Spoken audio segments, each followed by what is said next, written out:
Bonjour mon monde, c'est encore moi, la reine Opou, la seule et l'unique. Continuons à revisiter notre histoire, car l'histoire d'un peuple se raconte de génération en génération. Nul ne peut ni voler ni effacer l'histoire d'un peuple. L'histoire ne se refait pas. On peut subir l'histoire comme on peut la faire évoluer. Mon monde à moi. Aujourd'hui, nous allons parler du traité Makoko de Brazza. No comment, je vais poser le décor. 1870, c'est le début des explorations pour la conquête des territoires.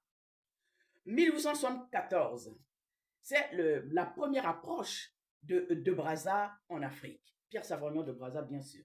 1878, il y a eu des escarmouches avec les autochtones qui se défendaient, bien sûr, contre les explorateurs qui envahissaient leur territoire.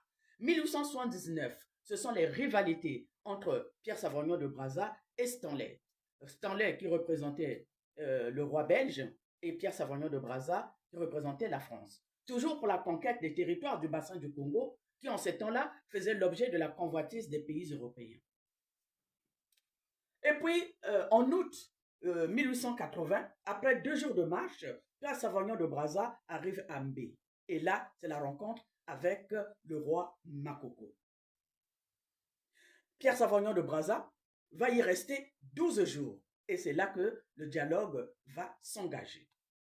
Les négociations sont engagées entre Makoko et de Brazza et la poursuite des pourparlers avec les dignitaires du Makoko, le premier ministre Ngalema, Okuntaba et tant d'autres.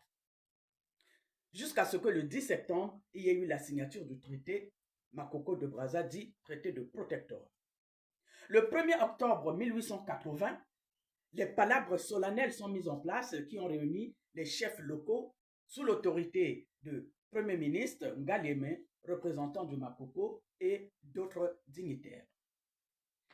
Du 20 au 21 septembre 1880, tous les groupes bobongis du bassin occidental du Congo ont tenu à assister à la conférence de paix qui se tenait en ce moment-là. Le 3 octobre 1880, il y a eu donc la fondation de Brazzaville. Le 1er novembre 1882, le journal officiel, oui, de France va publier la ratification des traités avec Makoko. Le 11 janvier 1883, le journal officiel promulgue d'autres lois, seulement pour faire avancer Pierre Savorgnan de Brazza dans d'autres missions. Le 10 avril 1884, le traité est encore ratifié par le gouvernement français. Le 12 avril 1884,